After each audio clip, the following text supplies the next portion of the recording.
नमस्कार, स्वागत है आप सभी का देवभूमि उत्तराखंड की खबरों में और मैं हूं आपके साथ ज्योति। रुक करेंगे खबरों का, लेकिन उससे पहले नजर डालेंगे इस वक्त की हेडलाइंस पर। Shri Guru Ram Rai university Dehradun, first ICAR accredited university of Uttarakhand. SDG 2023-24 report में उत्तराखंड का देश में प्रथम स्थान। नीति आयोग ने जारी की रिपोर्ट। सीएम धामी ने प्रदेशवासियों को दी बधाई।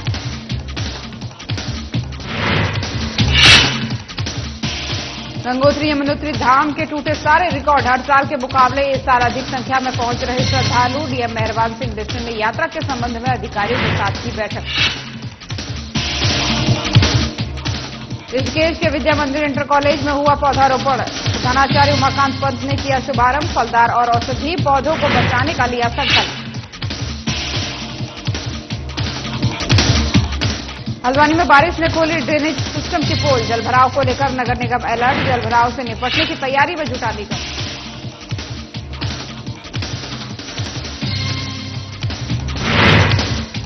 रामनगर में वन विभाग की तरफ से मानसून सत्र संचालित। ड्रोन और विभाग की हाथियों से हो रहा गश्त। जागरूकता को लेकर निकाला गया फ्लैश मार्च।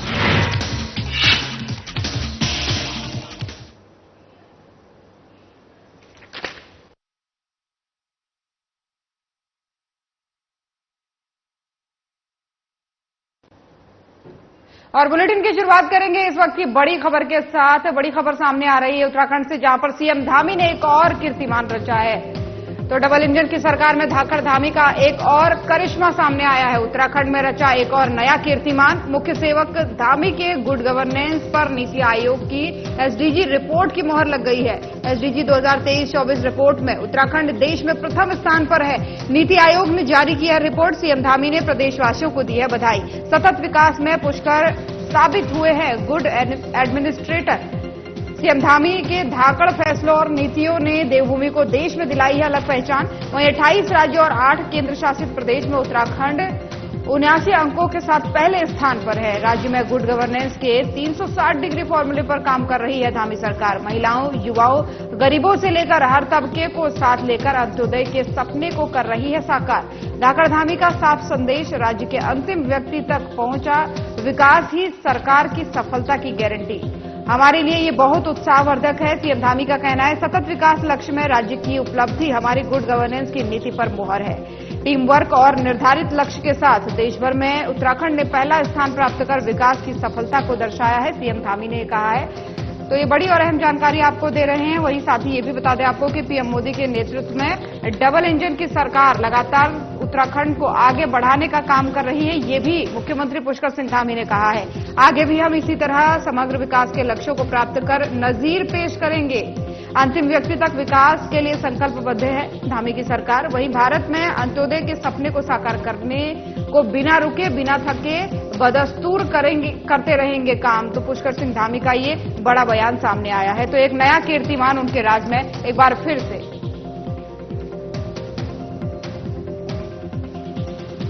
ये हमारे लिए बहुत ही उत्साहवर्धक है कि सतत विकास लक्ष्यों के प्राप्ति में उत्तराखंड हिंदुस्तान के श्रेष्ठ राज्यों में पहले नंबर के राज्यों में आया है। निश्चित रूप से हमारे प्रधानमंत्री आदरणीय मोदी जी के नेतृत्व में हमारी डबल इंजन की सरकार लगातार उत्तराखंड को आगे बढ़ाने के लिए काम कर रही है और हर दृष्टि से उत्तराखंड समेकित रूप से विकास की ओर आगे बढ़े, उसके लिए पूरा नियोजन और प्रबंधन किया जा रहा है। इसके साथ साथ आदरणीय प्रधानमंत्री जी ने जो बाबा केदार की भूमि से कहा था कि 21वीं सदी का तीसरा दशक उत्तराखंड का दशक होगा, ये आंकड़े बताते हैं कि हमारा राज्य उस दिशा में आगे बढ़ रहा है। मैं प्रदेशवासियों को सबको बधाई देता हूं।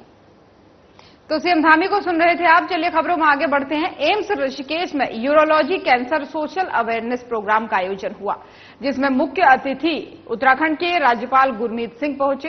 एम्स के डायरेक्टर मीनू सिंह और डीन जया चतुर्वेदी ने राज्यपाल का कार्यक्रम में स्वागत किया। आपको बता दें कि राज्यपाल ने आशा और उपचार नाम की किताब का विमोचन भी इस दौरान किया।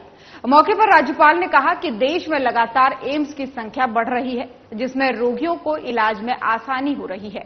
आयुष्मान कार्ड की वजह से रोगियों को इलाज कराना जो है अब और ज्यादा आसान हो गया है।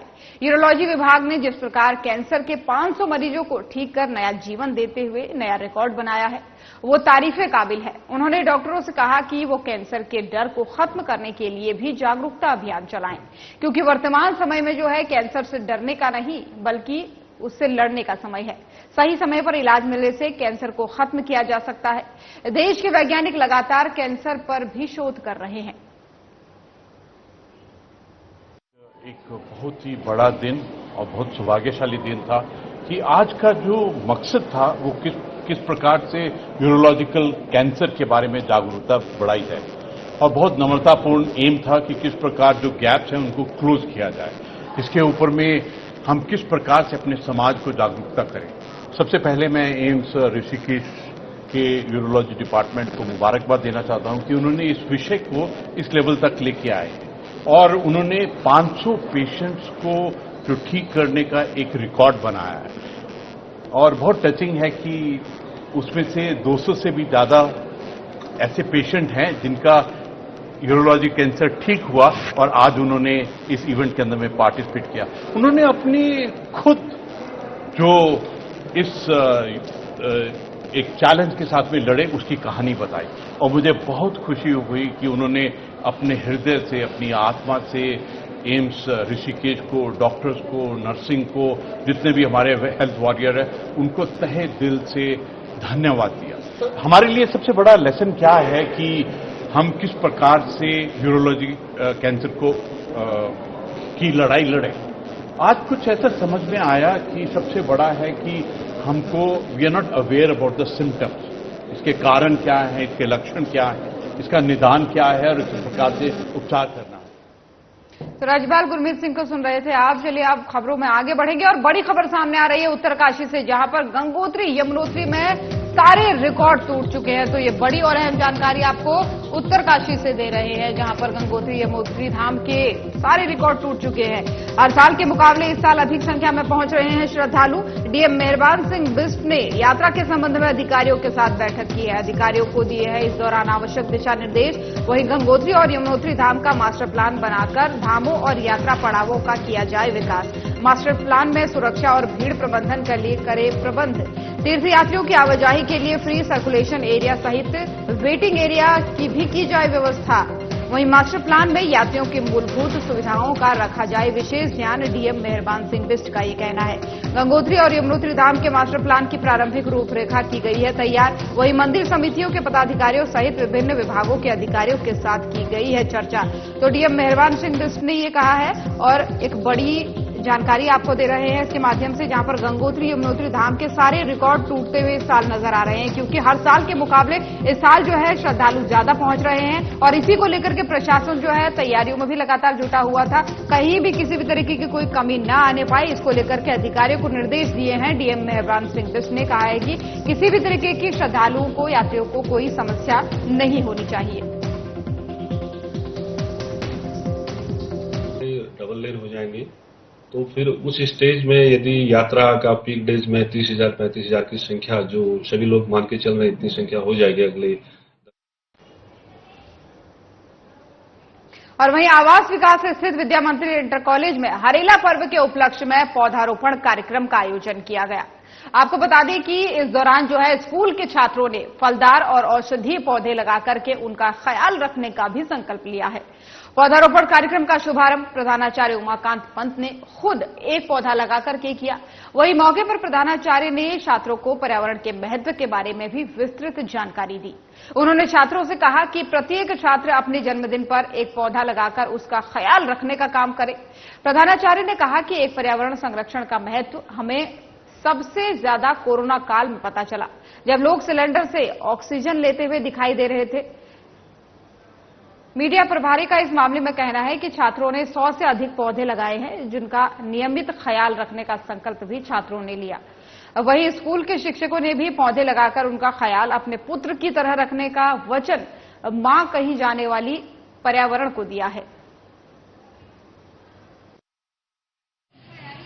पूरे देश भर में वृक्षारोपण अभियान भी चला है। इसी क्रम में अपने विद्यालय में भी 1500 करीब छात्र संख्या है। प्रत्येक विद्यार्थी को हमने वृक्ष लगाने का संकल्प लिया है कि प्रत्येक विद्यार्थी एक एक वृक्ष लगाएगा। वृक्ष लगाएगा ही नहीं, उसकी देखरेख भी करेगा। जैसे कि आप लोग देख रहे हैं वर्तमान समय में ग्लोबल वार्मिंग। और अब एक और बड़ी खबर सामने आ रही है देहरादून से, जहां पर एमडीडीए के वीसी बंशीधर तिवारी के रहते हुए अवैध निर्माण को बिल्कुल भी बर्दाश्त नहीं किया जाएगा। तो ये बड़ी और अहम जानकारी आपको दे रहे हैं। एमडीडीए वीसी बंशीधर तिवारी के राज में अवैध निर्माण नहीं होगा बर्दाश्त। बंशीधर तिवारी के निर्देश पर अवैध निर्माणों पर ताबड़तोड़ कार्रवाई लगातार जारी है। प्राधिकरण की टीम ने देहरादून में 4 स्थानों पर सीलिंग और ध्वस्तीकरण की कार्रवाई की है। वहीं कौलागढ़, बल्लीवाला और रविंद्रपुरम मियावाला में अवैध निर्माण को किया गया है सील। विधौली में लगभग 110 बीघा में अवैध प्लॉटिंग को किया गया है ध्वस्त। वहीं प्राधिकरण के नियमों का उल्लंघन करने वालों पर होगी सख्त कार्रवाई, बंशीधर तिवारी का कहना है। स्वीकृत मानचित्र के अनुसार ही करें निर्माण कार्य। तो बार बार एमडीडीए के द्वारा ये कहा जा रहा था। एमडीडीए के जो वीसी है बंशीधर तिवारी इससे पहले भी वो चेतावनी दे चुके हैं और अब उन्होंने ये साफ तौर पर जाहिर कर दिया है कि उनके राज में अवैध निर्माण बिल्कुल भी नहीं होगा। और इस बीच फिर से सीलिंग की कार्रवाई की गई है और 110 बीघा में अवैध प्लॉटिंग को ध्वस्त भी किया गया है विधौली में। तो ये बड़ी और अहम जानकारी आपको दे रहे हैं।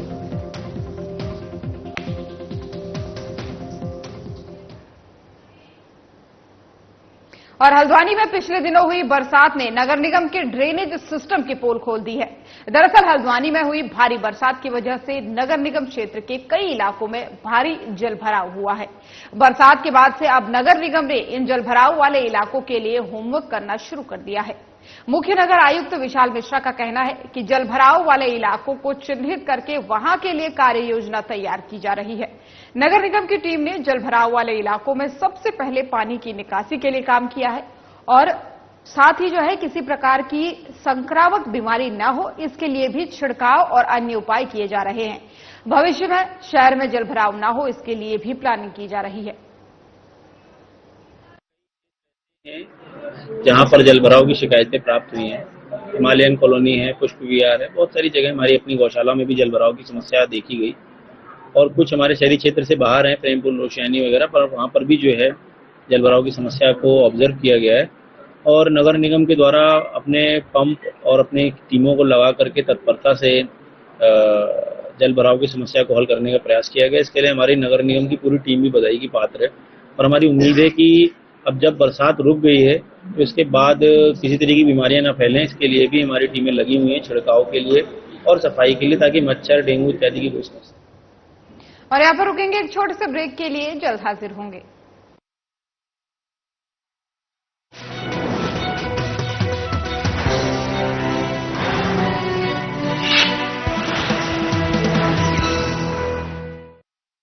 जल संरक्षण के लिए उत्तराखंड सरकार आज हर संभव प्रयास कर रही है ताकि पहाड़ों पर जल का संचय, संरक्षण और संवर्धन हमेशा के लिए हो सके। जो हमारे स्रोत जो सूख गए हैं, जो नदियां हैं, जो पुराने हमारे जल स्रोत हैं, उनको पुनर्जीवित करने का एक अभियान सरकार ने लिया है। लेकिन ये काम तभी पूरा होगा जब उसमें जन जन का सहयोग होगा। इसलिए हम सबको इसमें अपना योगदान देना होगा।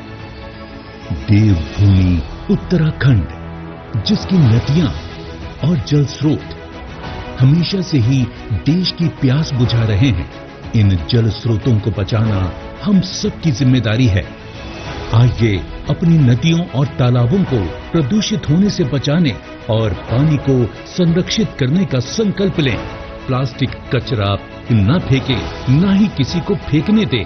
पुराने तालाबों को बचाएं। इसके साथ साथ रोजमर्रा के जीवन में पानी की हर बूंद को बचाएं, क्योंकि यही है जल संरक्षण का आधार। हमारी छोटी कोशिशें लाएंगी बड़े बदलाव। जैसे कि नल खुला न छोड़ें। अगर कोई नल टपक रहा है तो उसे तुरंत ठीक कराएं, चाहे किचन हो या बाथरूम। बेवजह पानी न बहाएं। जब जरूरत ना हो तो नल बंद कर दें। नहाते समय शावर की जगह बाल्टी का प्रयोग करें। साफ सफाई में पानी को व्यर्थ न बहाएं। बाल्टी और कपड़े से सफाई भी अच्छी होगी और पानी भी बचेगा। सिंचाई के दौरान पानी का प्रयोग समझदारी से करें। पौधों को जरूरत से अधिक पानी न दें, इससे खेती भी बेहतर होगी। रेन वाटर हार्वेस्टिंग को अपनाएं, पेड़ पौधे लगाएं।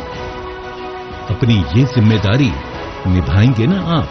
मैं देश के हर उस नागरिक से कहूंगा जो पानी की प्रचुरता में रहते हैं, मेरा उनसे आग्रह है कि आपको पानी बचाने के ज्यादा प्रयास करने चाहिए और निश्चित तौर पर इसके लिए लोगों को अपनी आदतें भी बदलनी होगी।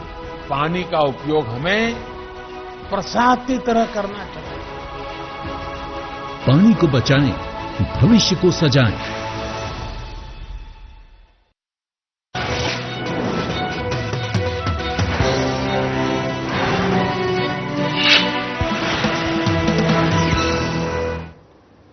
तो ब्रेक के बाद एक बार फिर से स्वागत है आप सभी का। चलिए खबरों में आगे बढ़ेंगे और एक बड़ी खबर सामने आ रही है उपचुनाव के नतीजों को लेकर, जहां पर बद्रीनाथ और मंगलौर विधानसभा उपचुनाव में कांग्रेस ने जीत का परचम लहरा दिया है। तो ये बड़ी और अहम जानकारी आपको दे रहे हैं। दोनों सीटों पर कांग्रेस ने लहराया जीत का परचम। कांग्रेस ने बीजेपी के विजय रथ को रोका है। मंगलौर विधानसभा से कांग्रेस प्रत्याशी काजी निजामुद्दीन जीते। मंगलौर से कांग्रेस प्रत्याशी 422 वोटों से जीते हैं। बीजेपी ने मंगलौर में रिकाउंटिंग की मांग की है और सूत्रों का कहना है कि मंगलौर में रिकाउंटिंग भी जारी है।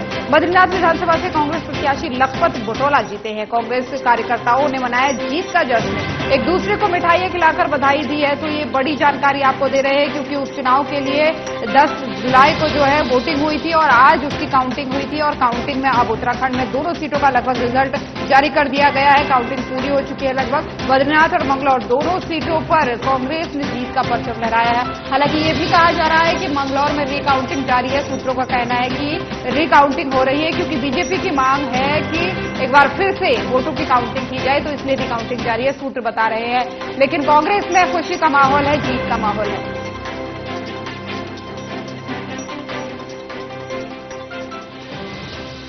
और इसी खबर पर ज्यादा जानकारी के साथ कमल शर्मा ब्यूरो चीफ उत्तराखंड से हमारे साथ फोन लाइन पर जुड़ गए हैं। कमल जी, इसकी अपेक्षा कहे न कहे लेकिन दोनों सीटों पर कांग्रेस का जीतना एक बड़ी उपलब्धि है कांग्रेस के लिए।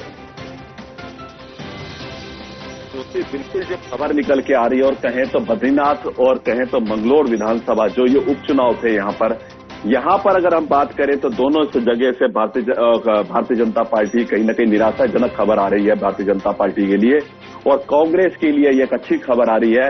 अगर बद्रीनाथ विधानसभा की बात करें तो वहां पर लगभग 5000 से अधिक मतों से भारतीय जनता पार्टी जो प्रत्याशी राजेंद्र भंडारी जो पहले कांग्रेस में थे वो हारते दिख रहे हैं। और साथ ही मंगलौर की बात करें तो जो खबरें निकल के आई हैं 422 मतों से कांग्रेस के जो प्रत्याशी निजामुद्दीन वो जीत चुके थे, लेकिन उसके बाद भारतीय जनता पार्टी रिकाउंटिंग की बात कर रही थी, बार बार प्रेशर बना रही थी।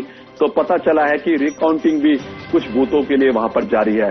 तो अभी इंतजार करना पड़ेगा। पर अगर बद्रीनाथ की बात करें तो वहां सबसे बड़ी बात है कि 5000 से अधिक मतों से जीत बताई जा रही है और वहां कोई इस प्रकार की बात नहीं। तो कुल मिला के कहे दोनों मंगलौर और बद्रीनाथ की बात करें तो कहीं ना कहीं ये भारतीय जनता पार्टी की अच्छी खबर नहीं है। पर सबसे बड़ी बात यह है कि दोनों सीटें ये पहले भी भारतीय जनता पार्टी पे नहीं थी, एक कांग्रेस के पास थी बद्रीनाथ और दूसरी बसपा के पास थी। लेकिन अब जो है अगर ये जो स्थिति जो साफ हो रही है कि दोनों कांग्रेस पार्टी में जो खबर जारी है तो वही कांग्रेस के कहे तो कहीं ना कहीं बहुत खुशी खबर है, एक तरह से जश्न मनाया जा रहा है। वही अब कांग्रेस का कहना है कि अयोध्या के बाद अब हमने बद्रीनाथ में बाजी मारी है तो अगली बारी जो होगी वो केदारनाथ की होगी। तो कुल मिला के कहीं ना कहीं भारतीय जनता पार्टी के लिए एक अच्छी खबर नहीं निकल गई, वही कांग्रेस में एक तरह से जश्न का माहौल बना हुआ है। हम पहले भी जिक्र कर रहे थे कि भारतीय जनता पार्टी के पास दोनों सीटों में खोने के लिए कुछ नहीं है, लेकिन एक मौका जरूर है कि अगर वो जीतती है तो एक अच्छी पैठ उसकी बन सकती है। लेकिन यहाँ पर बीएसपी की बात करेंगे तो उसके पास जो कुछ भी था वो खोने जैसा ही है, क्योंकि वह पहले भी बहुत अच्छी स्थिति नहीं है। इस लोकसभा चुनाव में भी हमने देखा और उत्तराखंड में बहुत बेहतर स्थिति नहीं थी, लेकिन एक सीट जो थी वो जिस तरीके से अगर वो सिंपैथी ही कहीं उस तरीके से पा सकते थे तो बात अलग थी। लेकिन अब नतीजे ये बता रहे हैं कि बीएसपी के लिए तो एक करारा झटका है। हाँ बिल्कुल सही बात है ज्योति। अगर जब यहाँ पर काउंटिंग शुरू हुई, अगर मंगलौर की बात करें तो वहां भारतीय जनता पार्टी तीसरे नंबर पे थी और कांग्रेस और भाजपा की टक्कर दिखाई देती। लगातार 7-8 राउंड में ये स्थिति थी, लेकिन 8 राउंड के बाद जैसे भारतीय जनता पार्टी प्रत्याशी है बहुत उन्होंने लीड कवर करी और मात्र जो लीड 10,000 से अधिक की थी वो सिर्फ 422 पे जाके अटक गई और जो भाजपा का प्रत्याशी था वो तीसरे नंबर पे जाके खिसक गया। तो कहीं ना कहीं हमने ये जोड़ देखा, जो भाजपा का जितना भी वोट बैंक था वो भारतीय जनता पार्टी मंगलौर में शिफ्ट हो गया। ये एक दिखाई देने को लगा, क्योंकि हम लगातार देख रहे थे कांग्रेस और भाजपा के बीच में जो टक्कर चल रही थी, लेकिन 7-8 राउंड के बाद एकदम भारतीय जनता पार्टी के प्रत्याशी के पक्ष में अधिक मतदान दिखे। और जो आप बात कर रहे हैं सूत्रों के हवाले से रिकाउंटिंग की, उस पर भी नजर बनाए रखिएगा। फिलहाल बहुत बहुत धन्यवाद आपका तमाम सारी जानकारियों के लिए। और वन विभाग की तरफ से मानसून सत्र संचालित किया जा रहा है। ऐसे में Bijrani range Corbett tiger reserve के अंतर्गत विभिन्न विशेष गश्त, लंबी दूरी गश्त, साप्ताहिक गश्त, हाथी गश्त के साथ साथ ड्रोन और रोस्टर भी तैयार किए गए हैं। गश्त के माध्यम से वन क्षेत्र में अवैध शिकार, अवैध प्रवेश, अवैध पटल आदि किसी भी वन अपराध की कोई संभावना न हो, ये सुनिश्चित किया जाएगा। बिजरानी रेंज के वन क्षेत्राधिकारी भानुप्रकाश हरबोला के जरिए इसकी समीक्षा कर मॉनिटरिंग की जा रही है। वहीं बिजरानी रेंज के अंतर्गत डांगरी पहाड़ी वन क्षेत्र, जहां पैदल गश्त किया जाना संभव नहीं हो पाता, वहां रोस्टर तैयार कर ड्रोन और विभाग की हाथियों से गश्त करवाई जा रही है, ताकि रेंज के अंतर्गत कोई भी क्षेत्र वंचित न रह पाए। इस दौरान विभाग के कर्मचारी विशेष सतर्कता बनाए हुए हैं। वन विभाग की ओर से मानव वन्यजीव संघर्ष को कम करने के लिए भी लोगों में जागरूकता लाने के लिए फ्लैग मार्च भी निकाला गया है।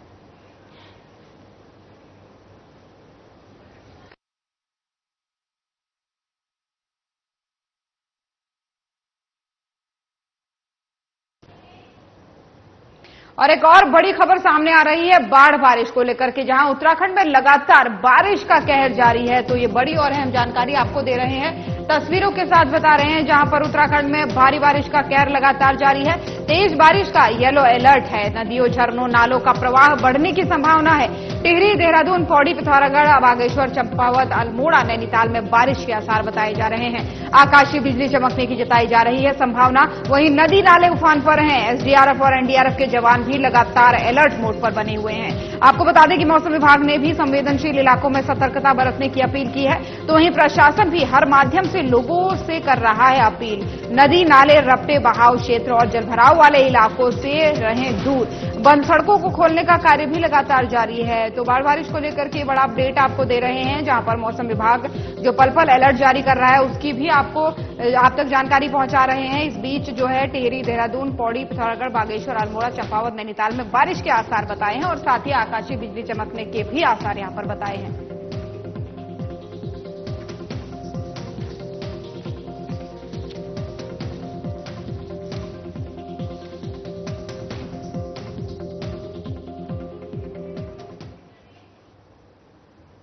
और अब एक और बड़ी खबर सामने आ रही है, गंगोत्री यमुनोत्री धाम को लेकर के ये बड़ी खबर सामने आ रही है, जहां पर सारे रिकॉर्ड इस बार टूटते हुए नजर आ रहे हैं। तो ये बड़ी और अहम जानकारी आपको दे रहे हैं उत्तरकाशी से, जहां पर गंगोत्री यमुनोत्री धाम के सारे रिकॉर्ड टूट चुके हैं। हर साल के मुकाबले इस साल अधिक संख्या में पहुंच रहे हैं श्रद्धालु। डीएम मेहरबान सिंह बिष्ट ने यात्रा के संबंध में अधिकारियों के साथ बैठक भी की है। अधिकारियों को आवश्यक दिशा निर्देश इस बीच दिए हैं। वहीं गंगोत्री और यमुनोत्री धाम का मास्टर प्लान बना करके धामों और यात्रा पड़ावों का किया जाए विकास। डीएम मेहरबान सिंह बिष्ट ने ये कहा है।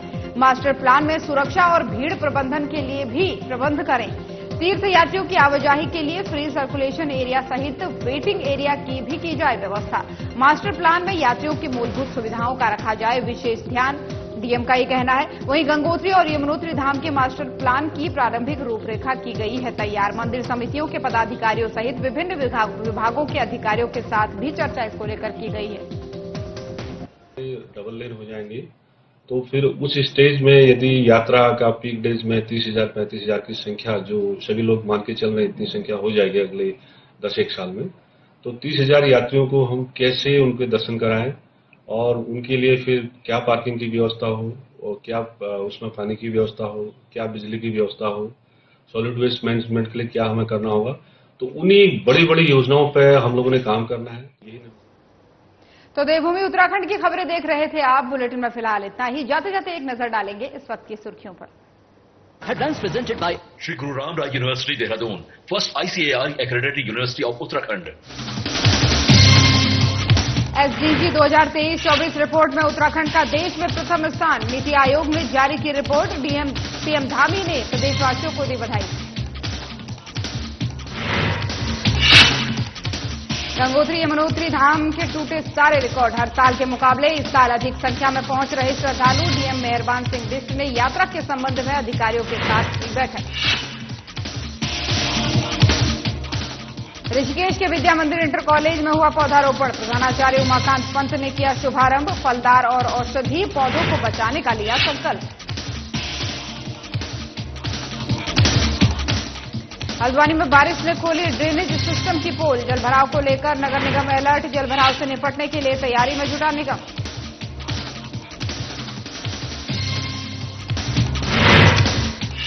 रामनगर में वन विभाग की तरफ से मानसून सत्र संचालित। ड्रोन और विभाग की हाथियों से हो रहा गश्त। जागरूकता को लेकर निकाला गया फ्लैग मार्च।